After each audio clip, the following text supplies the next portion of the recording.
Good evening, everybody. This is Robin with another edition of Horror Pop After Midnight. And my guest she's a horror author, H.R. Boldwood. How's it going? It's going great. Thanks for having me on tonight, Robin. Pretty good. So you're part of the Horror Writers Association. Can you tell me about that? Absolutely. I joined the HWA, maybe 4 or 5 years ago. Initially, I was just an affiliate member. I was an aspiring writer that hadn't published very much, and over the years I've had some good fortune, published a little bit, and now I'm an active member. And it's a wonderful organization that's geared toward serving its membership.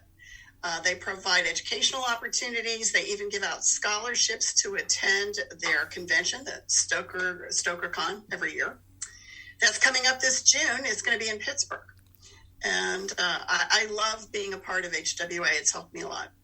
Yeah, so you did a bunch of books, The Corpse Whisperer. Can you tell me a little bit about that? Absolutely. The Corpse Whisperer started, believe it or not, as a flash fiction piece somewhere around 2012. I wrote this quirky little short piece, like less than 1,000 words, featuring a corpse whisperer named Allie Nighthawk. And she's extremely snarky.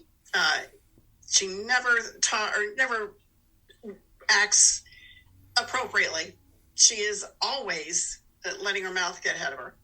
And a lot of fun. She's a corpse whisperer who can raise the dead. And that gives another little lift to the series because she can use that skill to solve crimes. You know, when people are dead, there's nobody to go back and ask who, if there's no witnesses, who are you going to ask? So you raise the dead and you can find out some answers. And I've had a lot of fun with it. I actually wrote the first book in 2017 and I mentored under Lisa Morton, who was at the time the president of HWA. And it's grown from there. So I'm very fortunate to have that series. And I write short stories as well.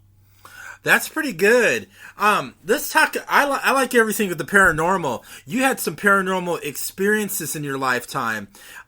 Let's talk about when you were at the Bullock Hotel in Deadwood, South Dakota. Oh, that was a crazy experience. Now, I personally I'm going to put myself in the mildly sensitive category. I have a friend who is like the epitome of a medium. And when we're together, the two of us together, things just happen. And we were staying there, and I had fallen asleep and she was sitting in her bed watching TV. Excuse me. She was sitting in her bed watching TV, and she saw a man standing at the foot of my bed. And she looks over and she said, "What's your name?" And he said, "My name is Jasper." "Jasper what?" "I don't have a last name, never needed one." And they continued this conversation in their heads. I was sound asleep. And I woke up the next day, and she told me that not only had he been standing at the foot of my bed, he'd been holding a baby. And he was holding the baby out to me. And I'm like, whoa, I don't want another baby. What is this all about? And we found out the next day in the town that there was indeed a Jasper who lived there back in the Wild West days. Mm-hmm. And he was not a very nice man. He had murdered his entire family, butchered them. Somehow, he ended up in our room. And when we checked out, I asked the manager, are there a lot of people that see Jasper? And he said, "You saw Jasper?" Well, one of us did. And absolutely, he knew exactly who Jasper was, and other people had seen Jasper and had not had as nice of experience. So I was glad that he was kind when he appeared to us. But it was a very creepy episode, for sure. I bet it was, and I bet that when you were talking to the guy, when you were checking out, I bet he had that shocked look that you knew about Jasper. Oh, absolutely. Absolutely. And I've had countless other episodes that have occurred. I was at Custer's Last Stand and looking across the field, and I saw my friend kind of go into a trance, and she starts mentioning names, all sorts of Indian names. Mm-hmm. And she didn't know who they were exactly, but she knew that they were there. And we went down into the gift shop later, and there's a picture of the local Indians, and there were their names right on the pictures. And a lot of different things like that had just transpired that there was really no explanation for, no way of her even knowing that they would be there. She'd never been there before. Wow, that's creepy. I mean, just seeing that, her being in the trance like that, were you kind of a little startled just seeing her in the dead trance, just standing there? I was, because I didn't know whether to interrupt her or to just let her go. And I just kind of let her go until I saw her turn her head, and it looked like she was maybe finished with whatever episode she was having. And it was very cold that day, very cold and windy, and we didn't stay outside long. But I had heard the names that she mentioned. Low Dog was one, and I can't remember all of them, but that's when we went down to the gift shop because it was very cold, and walked in and saw this big picture across the wall, and Low Dog was one of the Indians in that picture. Wow, that's creepy and kind of cool at the same time. Yeah, and something else that she mentioned, and a lot of people didn't know this, and I certainly didn't, there was a female warrior there that day. And she saw the female warrior. And if you look through the history, there was a female Indian warrior that was there that day and fought. No kidding. I didn't even know that. Wow. Yeah, absolutely. Gosh. I mean, you have all these like paranormal experiences. You were also, did you pick up some stuff over at the Birdcage Theater in Tombstone, Arizona? I did. I was standing in the lobby talking to the manager, and there were people milling around, going in and out of the theater behind me, and I wasn't paying any attention to them. It wasn't particularly crowded at that moment, and we were talking about the ghosts and how fun it must be to be the manager of a place like that. And as we were talking, I felt a hand on the back of my leg, like a little toddler would come up and grab mommy's leg. Yeah. And any mommy knows that grab, okay? And I'm like, oh, okay, well, somebody's little one just kind of wandered off, and we were talking, and I didn't even look down because I was sure he would realize, you've got the wrong mom. Yeah. And just, a minute or two later, another tug at my leg, which was more pronounced. And I kind of wheeled around, and I'm like, what was that? And I said, do you have any little kid ghosts? He said, oh, yeah. He said, we got a little guy named Joshy. And he kind of follows the mommies around. And I said, well, Josh, he just gave me a tug. I didn't see anything. I just felt the tug. Wow, that's a trip. I mean... Yeah, and there wasn't anybody around me, so it wasn't like somebody else could have inadvertently bumped into me, and I didn't bump into anything. Wow. Now, tell me your another instant when you were at Little Bighorn. Well, that was on Custer's Last Stand. That okay, was so it's the same thing? Okay. Went into an actual fugue state or something and started mentioning the names of the Indians that were there, and... she actually could tell. She was telling me later what she was seeing. And if you've ever been to Little Bighorn, you can see off in the distance, there's some trees, and I think there's actually a creek, but it's kind of far in the distance. Yeah. But she was showing me where the Indians were coming from, how they converged, and where Custer was coming from, where his troops were already there. But it was educational and a lot of fun to listen to her rendition of that story. So how did you meet her, and how did you become part of her paranormal adventures? Well, I met her, believe it or not, years and years. I'm afraid to say how many years ago. We were bowling, and we ended up on this same bowling team. I was filling in for somebody that left in the middle of a season, and we both were in the same industry at the time. We got to talking about that industry and just struck up a friendship. And then we started traveling and going on vacations together, and suddenly this ability of hers kind of manifested itself, and it allowed me to explore my own sensitivity, which was far less than hers. I mean, I was at Buxton Inn, which is in Ohio, and felt this was an odd situation. She had left. She walked outside. I think she was going to the car, and I had what felt like something soft and warm curl up on my arm. I was sitting on the bed and just kind of curled up right next to me, and it wasn't unpleasant. It was just kind of odd. And after a couple of minutes, I kind of rubbed my arm like, okay, enough, And went down to breakfast the next day and found out that the room that we were in, that there is a cat that likes to jump up on the bed and brush up against the patrons. Really? A ghost cat? A ghost cat. And, it sounds funny to me. What's interesting, though, is I never really see anything. Mm-hmm. It's touch for me. So that's an interesting thing to happen. I've read stuff about, apparitions of animals, where they come back to, comfort, their old master and stuff like that. That's a trip, having a ghost cat, like, curled up with you. I would have been freaking out. Well, I told her about it, and she didn't know anything at the time. We went down to breakfast the next morning, and there was a plaque next to the table that we were sitting at, because there's plaques all over that place. There's 2 or 3 rooms that are just known for being tremendously haunted. And we always stay in those rooms. We call ahead of time and make sure they're available. Wow. So you go to these different hotels and stay in these haunted rooms. So what was the most haunted room you ever stayed at with your friend that really keeps you thinking about it all the time?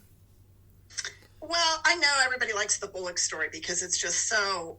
first of all, it was something that she could never have known. Mm-hmm. It was a part of the town history, but it certainly wasn't anything that you knew, and you'd have to go look it up in the library to even find it, and she didn't. But so that's a story that everybody liked. But for me, when we stayed at the Buxton one time, we had a room that... It's a very old hotel. It's got wooden railings and wooden walkways outside the doors. And the way that the doorway opened, the weight of the door would have carried it in. Mm-hmm. It just was leaning that way. And 2 or 3 times as I was sitting in that room, the door opened from the outside and swung open, and no one was there. Wow. And we even conducted our own experience, because I thought, it's probably just the floors are slanted, and they were slanted the other way.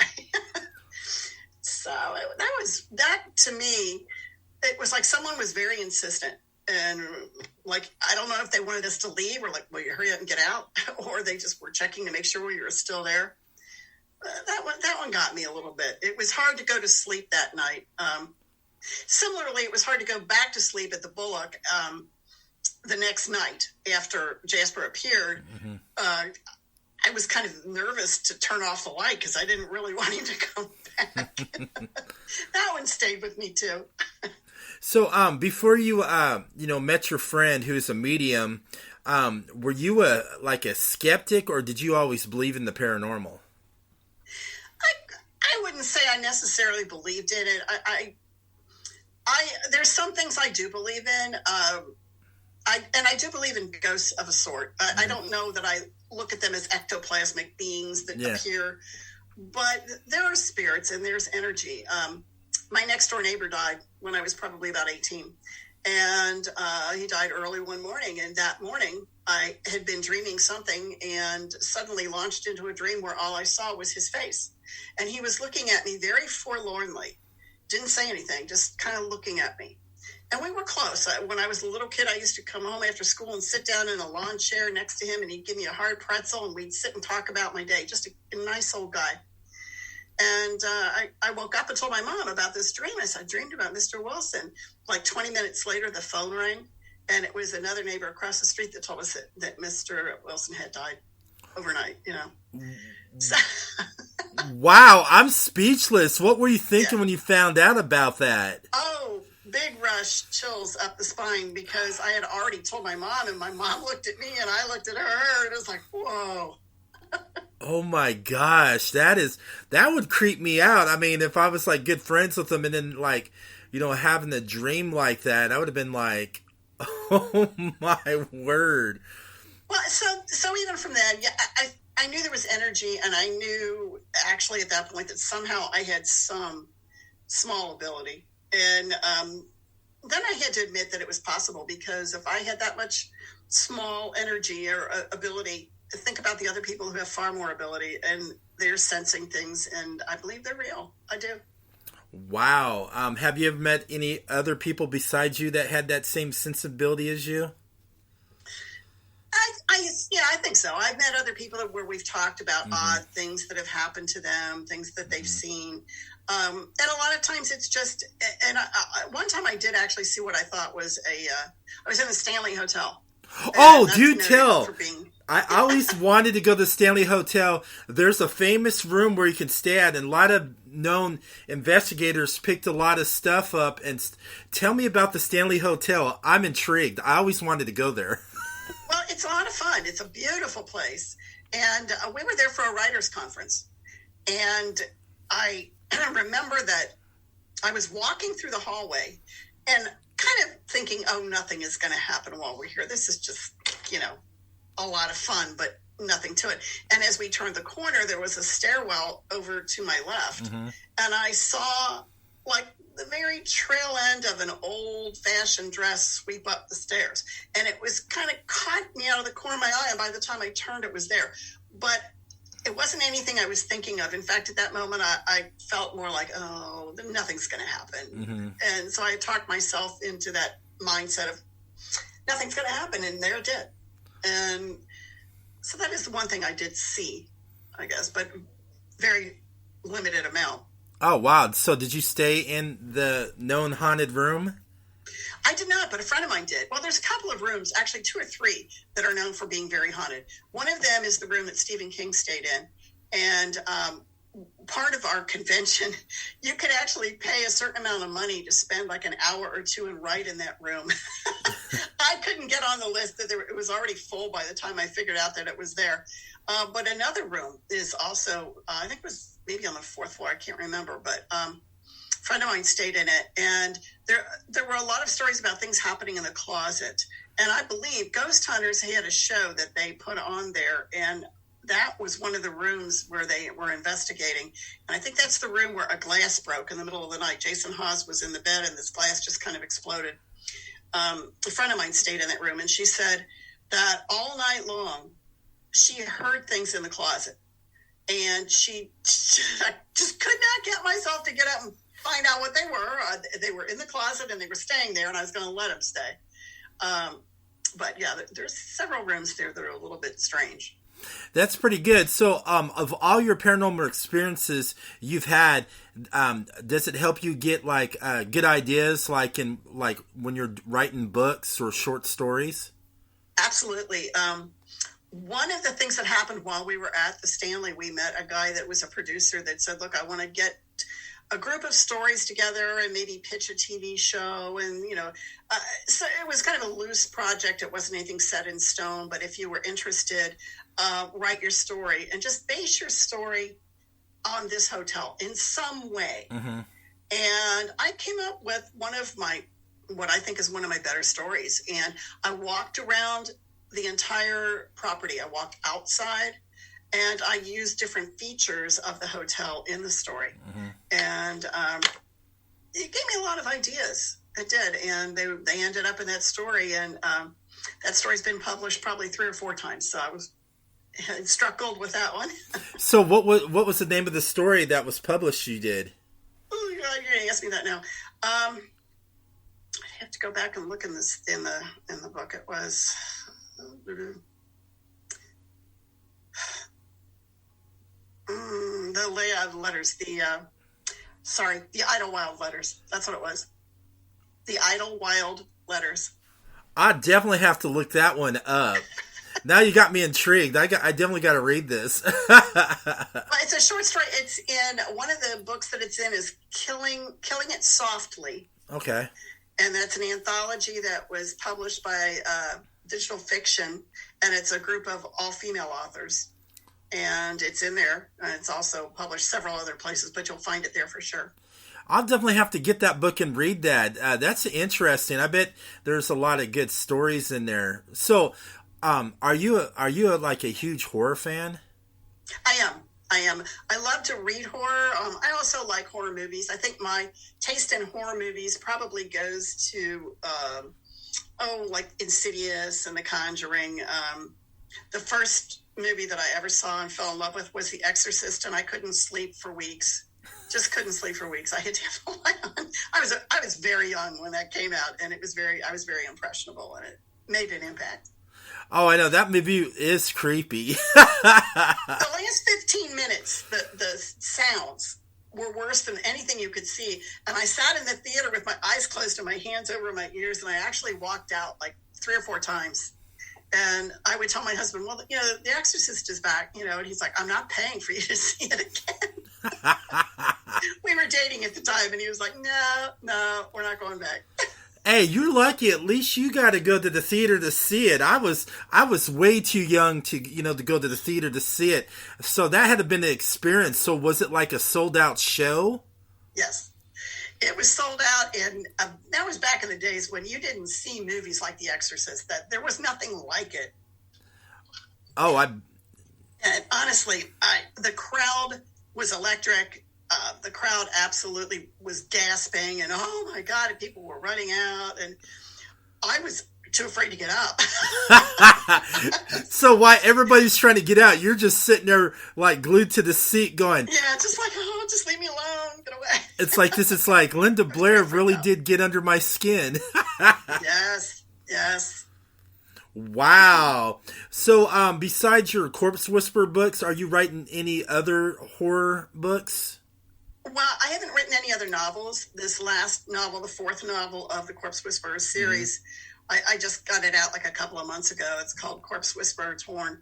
And in that book, I actually allude to a character, introduced a character who is going to feature in a spin-off series. And that's going to be maybe another series that just shoots off from the Corpse Whisperer. And I would like to eventually write some other stories that are not connected to the Corpse Whisperer, just maybe in a different vein. They're very much horror, but they're urban fantasy. So there's some humor in them and snarkiness, and there's some violence. I mean, she can awaken the dead, and she's a zombie hunter. So, there's blood, but a lot of times when you see the blood, there's also some humor associated with it too. Wow. So since you've been a writer and everything, have you been to a bunch of like paranormal or horror conventions? I have. I try to get to StokerCon. Of course, COVID popped up, and that kind of put the kibosh on things for a while. I was going to go to England. It was supposed to be in England, I think, in 2020, I believe, 20 or 21. And I was all set to go, and then it got canceled because the whole world, was having a problem. But and there's also a horror con here in Cincinnati. There are a lot of wonderful, wonderful horror cons around. Yeah, there is. Have you met any of your followers who follow your Corpse Whisperer books? I haven't met them in person. It's interesting. A lot of the followers that I have live in Canada or Australia. I mean, there's some here in Cincinnati, or not Cincinnati, but in the U.S. But most of them are like in Canada and Australia. It's very interesting how that happened.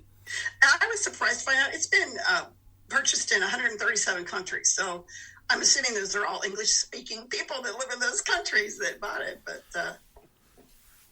travels. That's pretty good. It's everywhere, and you're getting all those books published out there. That's just amazing. Well, thank you. I'm having fun doing it. I really am. Yeah, it's from going staying at all these like haunted places and getting these crazy ideas to write these good books and getting your stories like published everywhere. I mean, that's just amazing. It is, and there's so much material. I have lots and lots of books left in me. That's good. I want to see you do a straight, serious horror novel. Sure.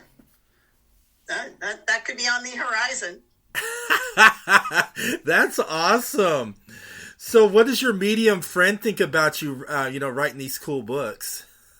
I think she is very proud to have been a part of it, and that, she encouraged me to get out and see some of these paranormal happenings that I didn't necessarily put a whole lot of stock in, and see them for myself firsthand, that they really are real. And it opened my mind, and then my writing side took hold of that openness and just went with it. That's pretty good. So where can everybody find you on social media, and also all of your short stories and the Corpse Whisperer books? Well, right. I'm on Author Central at Amazon. And my site is www.hrboldwood.com. And my short stories are in anthologies, and all the books and the anthologies that are listed on my site have buy links. You can also follow me at Boldwood H on Twitter and Facebook. I'm on Facebook as well. That's pretty good. Thank you for coming out of your busy schedule to come on and share your story, your paranormal experiences, and your books and stories are getting published out there for everybody of all genres to check out.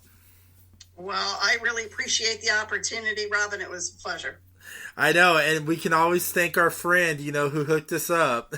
That's right, Brian, BD. Yeah, he's thank you, Brian. Yeah, good old. Yeah, he was fun. He had some interesting horror stories too. Oh, sure, absolutely.